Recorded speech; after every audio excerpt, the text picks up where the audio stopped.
제목으로 함께 말씀을 나누겠습니다. 일반적인 포도는 한 그루에서 50에서 100송이의 포도송이가 열린다고 합니다. 그런데 한 그루에 무려 4,000송이가 달린 포도나무가 있어 화제를 모은 적이 있었는데요. 고창에 위치한 희성 농장에 그 나무가 있습니다. 한번 보시겠어요? 이 수많은 포도송이가 한 포도나무 한 그루에 달려 있습니다. 이 한 그루에서 뻗어나온 가지가 커버하는 면적이 무려 260평 정도 된다고 해요. 그런데 더 놀라운 것은 이 나무만 그런 것이 아니라 희성농장에 30그루 정도의 포도나무가 있는데 거기에서도 적게는 1000개에서 수천 개의 포도송이가 열린다는 사실이에요. 이렇게 되기까지 농부가 얼마나 많이 연구하고 수고했을까요? 그 주인공이 바로 이분이에요. 도덕현 씨인데요. 이분은 일반적인 가지치기 재배 방법과는 달리 그냥 나무가 잘 자라도록 놔두었다고 합니다.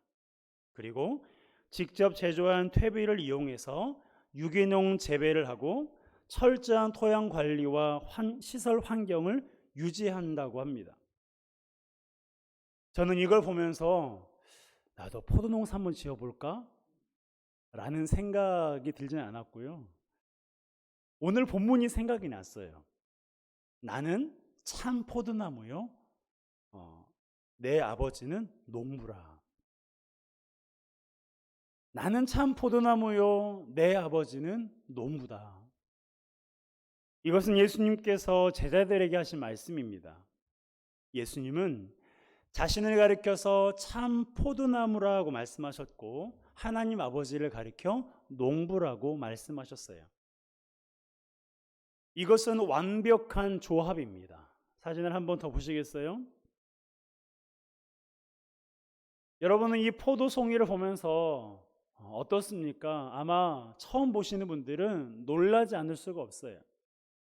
그런데 이렇게 많은 포도송이가 열릴 수 있었던 것은 누구 때문입니까? 농부인 도덕현 씨 때문이에요. 그의 수고와 수많은 연구 끝에 이러한 놀라운 일이 일어난 것입니다. 그리고 포도나무 중에서도 좋은 품종을 만났기 때문이에요. 그러니 농부이신 하나님께서 땅을 갖추신다면, 땅을 가꾸신다면 이분보다, 도덕현 씨보다 못하진 않으시겠죠? 훨씬 더, 비교할 수 없을 만큼 놀랍도록 땅을 잘 일구시고 가꾸실 것입니다. 하나님은 졸지도 않으시고 주무시지도 않기 때문에 종일 포도나무에서 눈을 떼지 않으실 거예요. 최고의 지성과 지혜와 능력을 가지고 계시기 때문에 포도나무에게 필요한 모든 것을 공급해 주실 수가 있습니다. 그러한 완벽한 농부의 보살핌을 받는 포도나무니 얼마나 잘 자라겠어요. 게다가 포도나무는 누구라고요? 어떤 것에도 흔들림 없으신 우리 예수님이세요. 그러니 도덕현 씨에 의해 포도나무 한 그루에서 수천 송이가 열렸다면 우리 하나님이 가꾸시는 포도나무에서는 몇 개나 열릴까요? 헤아릴 수 없을 만큼 포도송이가 열릴 것입니다. 그 사실을 믿으십니까?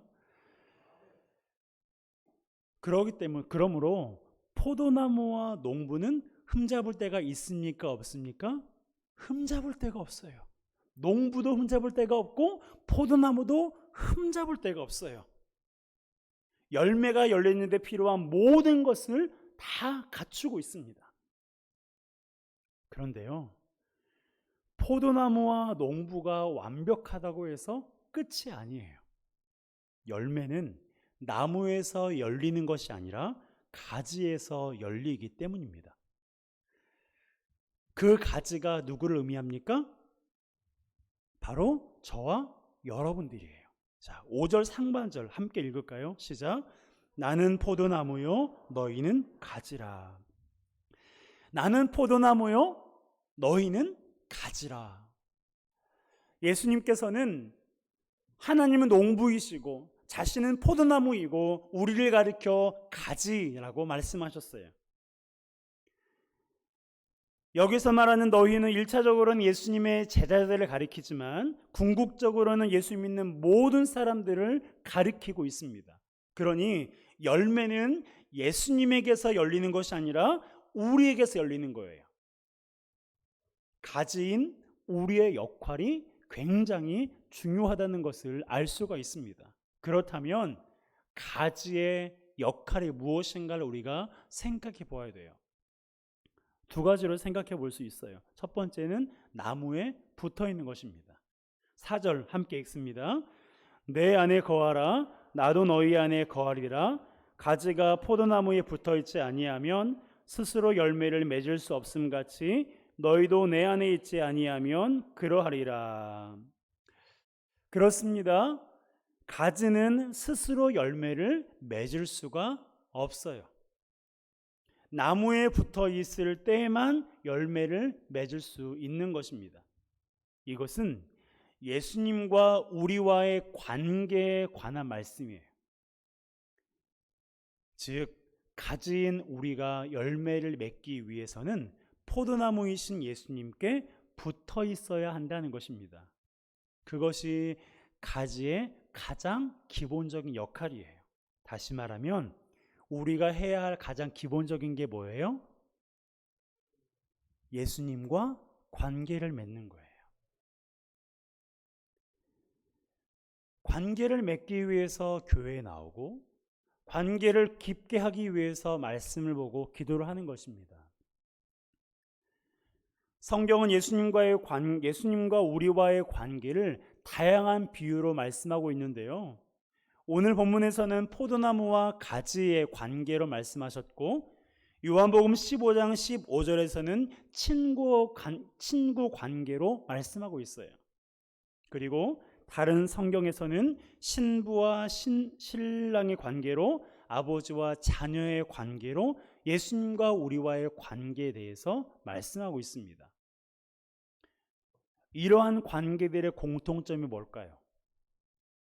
긴밀하다는 것입니다. 긴밀하다는 거예요.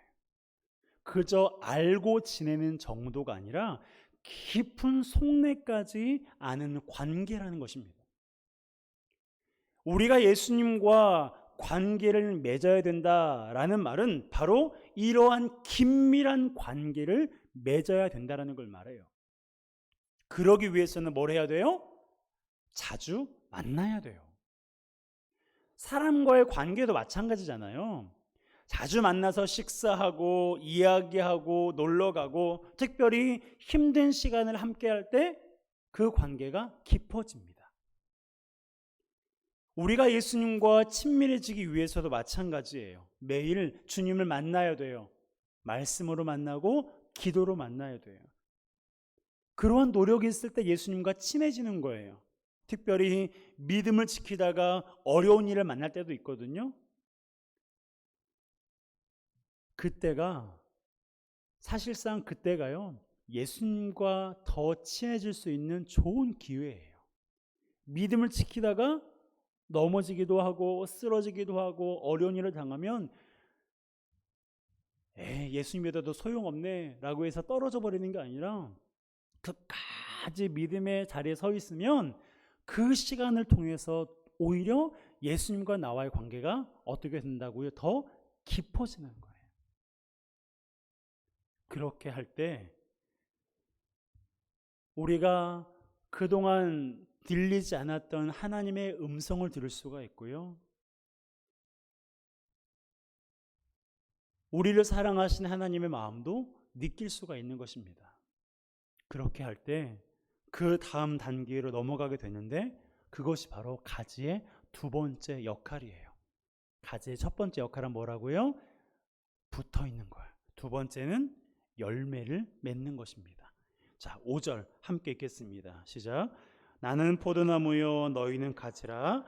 그가 내 안에 내가 그 안에 거하면 사람이 열매를 많이 맺나니 나를 떠나서는 너희가 아무것도 할 수 없음이라. 아멘. 그가 내 안에 내가 그 안에 거한다. 자, 예수님과 내가 예수님 안에 거하고 예수님이 내 안에 거하신다라는 말씀이에요. 그러기 위해서는 예수님과 내가 어떻게 되어야 됩니까? 일치가 되어야 돼요. 약간의 어떠한 차이만 있더라도 예수님과 내가 서로 안에 거할 수가 없어요. 그렇기 때문에 그가 내 안에 내가 그 안에 거한다는 이 말은 예수님과 우리가 연합이 되었다, 하나가 되었다라는 뜻이에요. 흔히 예수 믿는 사람들을 가리켜서 그리스도인이라고 말하는데요, 이것은 그리스도와 하나가 된 사람이라는 뜻입니다. 그리스도와 하나가 되면 어떤 일이 생깁니까? 성경을 보게 되면 많은 열매를 맺어요. 반대로 연합이 되지 않으면 아무것도 할 수가 없습니다. 중간은 없어요. 중간은 없어요.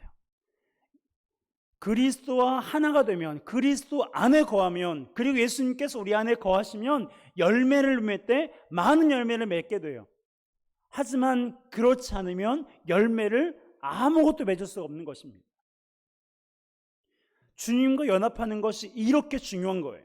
그렇다면 주님과의 연합을 통해 맺게 되는 열매는 무엇을 의미할까요? 이에 대해서 여러 가지 해석이 있는데요, 가장 일반적으로 말하고 있는 것은 바로 사랑입니다. 사랑이에요. 주님과의 연합을 통해 맺게 되는 열매, 그 열매가 바로 사랑을 의미하는 것입니다. 요한복음 15장에 기록된 포도나무 비유의 마지막 절이 17절이거든요. 그것을 보면 왜 열매가 사랑을 의미하는지를 알 수가 있어요. 자, 함께 읽어보겠습니다. 시작. 내가 이것을 너희에게 명함은 너희로 서로 사랑하게 하려 함이라. 내가 이것을 너희에게 명한 이유는 너희로 서로 사랑하게 하려고 하기 때문이다 라고 말씀하시는 거예요. 결국 예수님이 가장 원하셨던 열매가 뭐라고요? 사랑입니다. 서로 사랑하는 거예요. 비난하고 정죄하고 판단하는 것이 아니라 서로 사랑하는 것이 예수님께서 저와 여러분들에게 원하시는 뭐라고요? 열매예요. 열매입니다. 여러분, 사랑은 하나님의 본질이에요. 하나님은 영원한 사랑으로 우리를 사랑하십니다. 변함없이 사랑하시고 죽기까지 사랑하세요. 그것이 우리를 향한 하나님의 사랑이에요. 그 사랑 때문에 우리가 택함을 받아 하나님의 자녀가 된 거예요. 그 사랑 때문에 우리가 구원을 받게 된 것입니다. 그 사랑 때문에 우리가 지금까지 숱한 역경 속에서도 견딜 수 있었던 것이고 이후에도 견딜 수 있는 힘이 있는 거예요.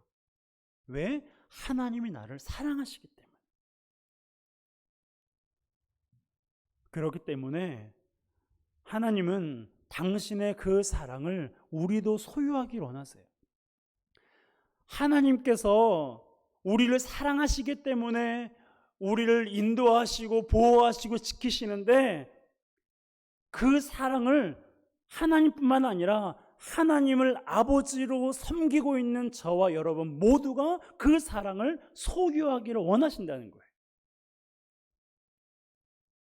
왜냐하면 서로 사랑하면 놀라운 일이 일어나거든요. 서로 사랑하면 어떤 일이 일어나는 줄 아세요? 어떤 역경도 견딜 수가 있어요. 서로 사랑하면 사람들이 우리가 그리스도의 제자라는 것을 알고 주님께로 돌아오게 된다는 것입니다. 요한복음 15장 전반적으로 기록되어진 말씀이에요.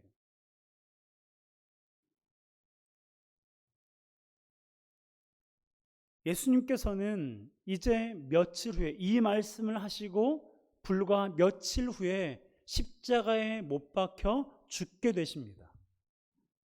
그러니 당신의 죽음이 임박한 상황 가운데 예수님은 제자들에게 유언과도 같이 말씀하시는 거예요. 서로 사랑하라. 서로 사랑하라. 왜요?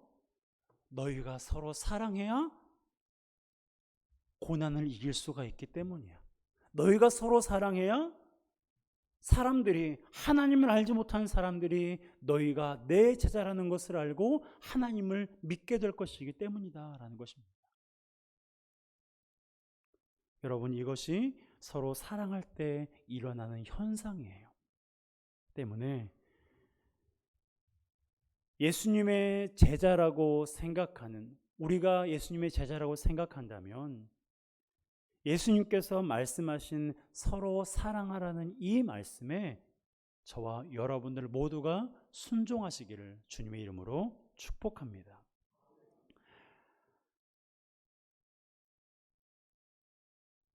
이처럼 가진 우리의 역할은요, 크게 두 가지라고 말씀드렸어요. 포도나무이신 예수님께 붙어 있는 것, 그리고 열매 맺는 것입니다. 그런데 문제가 있어요. 주님께 붙어 있다고 해서, 포도나무에 붙어 있다고 해서 다 열매를 맺는 건 아니라는 사실이에요. 과일나무를 길러보신 분은 아실 거예요. 똑같은 한 나무에서 자라고 있는 가지임에도 불구하고 열매가 열리는 가지가 있고 그렇지 않은 가지가 있어요. 영적인 면에서도 동일하다는 것입니다. 자, 우리 2절 말씀을 함께 읽어볼까요? 특별히 열매라는 단어를, 열매가 사랑이라고 말씀드렸으니까 열매를 사랑으로 바꾸어서 한번 읽어보겠습니다. 시작. 무릇 내게 붙어있는 사랑을 열매 맺지 아니한, 뭐가 빠졌네요? 열매 맺지 아니하는 가지는이 빠졌습니다. 죄송합니다. 다시 한번 시작. 무릇 내게 붙어있는 사랑을 맺지 아니하는 가지는 아버지께서 그것을 제거해 버리시고, 무릇 사랑을 맺는 가지는 더 사랑을 맺게 하려 하여 그것을 깨끗하게 하시느니라. 아멘. 무슨 말이냐면, 교회는 다니고 있지만 하나님을 사랑하지도 않고 이웃을 사랑하지도 않는 사람이 있다는 거예요. 그 가지는 하나님께서 어떻게 하신다고요? 제거해 버리신다. 가지치게 해버리시는 거예요. 실제로도 그렇습니다. 농부가 열매를 맺지 못하는 가지를 잘라줘요. 왜냐하면 그 가지뿐만 아니라 다른 가지에도 좋지 않은 영향을 끼치기 때문이에요. 그리고 또 하나의 이유가 있는데, 바로 좋은 가지에 영양분이 더 많이 가서 더 많은 열매를 맺게 하기 위해서입니다.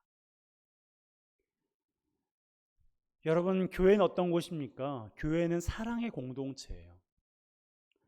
하나님은 사랑이십니다. 그러기에 하나님을 믿고 있는, 하나님을 예배하고 있는 교회는 사랑의 공동체라는 사실이 맞는 거예요. 그런데 많은 사람이 교회에 사랑이 없다고 실망합니다. 이해해요. 사랑이 없는 모습이 많이 보이거든요. 하지만 생각의 방향을 바꿀 필요가 있습니다. 먼저 우리 자신이 내가 예수님의 사랑 안에 거하고 있는지를 돌아보는 것이 중요해요. 목사님이 사랑이 없어. 누가 사랑이 없어. 라고 말하기 전에 나 자신이 예수님의 사랑 안에 거하고 있는지, 내가 하나님의 사랑을 느끼고 있는 사람인지를 먼저 돌아보는 것이 우선이에요. 우리 자신이 예수님의 사랑 안에 거하고 있지 않으면 공동체 안에서 사랑을 느끼지 못해요. 우리가 예수님 안에 거하고 있지 않으면 공동체 안에서 사랑이 보이지 않습니다. 여러분, 들보가 커요? 티끌이 커요? 들보가 훨씬 큰 거잖아요. 그런데 내 눈에 들보가 있는 사람은요, 상대방에 있는 티끌은 보여요. 정작 자기 눈을 가리고 있는 들보는 보이지 않습니다. 그러는 거예요. 사랑도 마찬가지예요. 하나님을 사랑하며 이웃을 사랑하게 되는 거예요. 예수 그리스도의 사랑 안에 거하는 자가 공동체를 사랑하고 공동체에 속한 사람들을 사랑하는 것입니다. 그러므로 먼저 사랑함으로 사랑의 선순환을 일으키는 우리 모두가 되었으면 좋겠습니다. 누가 나를 먼저 사랑해 주기보다, 사랑해 주기를 바라기보다 내가 먼저 그를 사랑하고 그를 위해 기도해 주고 그를 위해 격려해 주는 그런 사랑의 모습이 우리 가운데 있을 때 사랑의 선순환이 우리 교회 안에, 우리가 속한 모든 공동체 안에 일어날 줄 믿습니다. 여러분, 나무에 붙어 있기만 하고 열매 없는 가지가 되지 마시고요, 열매를 맺는 가지가 되었으면 좋겠어요. 하나님께서 농부시고 예수님께서 포도나무시기 때문에 포도를 맺는 데 필요한 모든 것을 다 갖추어졌습니다. 문제는 내가 예수님께 붙어 있어 열매를 맺고 있느냐, 맺고 있지 못하고 있느냐입니다. 우리가 나무에 잘 붙어 있어 열매를 맺으면 희석 농장에서 열린 포도송이와는 비교도 되지 않을 정도의 많은 열매를 맺게 되는 거예요. 과연 그럴까? 라는 생각이 드십니까? 여러분, 의심하지 마세요. 나는 내가 보아도 연약한 가지인데, 나는 별 볼 일 없는 가지인데, 나는 평범한 가지인데 내가 어떻게 그렇게 많은 열매를 맺을 수 있을까? 라는 의심이 드십니까? 여러분, 열매 맺게 하시는 분은 내가 아니에요. 열매 맺게 하시는 분은 포도나무이신 우리 주님이시고 농부이신 우리 하나님이십니다. 그러니 우리가 주님께 붙어 있고 주님으로부터 공급되는 은혜만 누리면, 은혜만 받으면 내 삶 속에서 수많은 열매를 맺을 수가 있는 것입니다. 주님이 내 안에 거하시고 내가 주님 안에 거하고 있음을 믿으십니까? 여러분, 이것을 믿으셔야 돼요. 이것을 아셔야 돼요. 내가 주님 안에 거하고 있고 주님이 내 속에, 내 안에 거하고 있다는 것을 믿을 때 우리는 수많은 열매를 맺을 수가 있는 것입니다. 열매 없는 가지가 되지 말고 열매 맺는 가지가 되어 하나님을 영화롭게 하고 우리 삶 가운데 하나님을 기쁘시게 하는 저와 여러분 되시기를 주님의 이름으로 축복합니다. 이 시간 우리가 함께 찬양하겠습니다. 제가 주일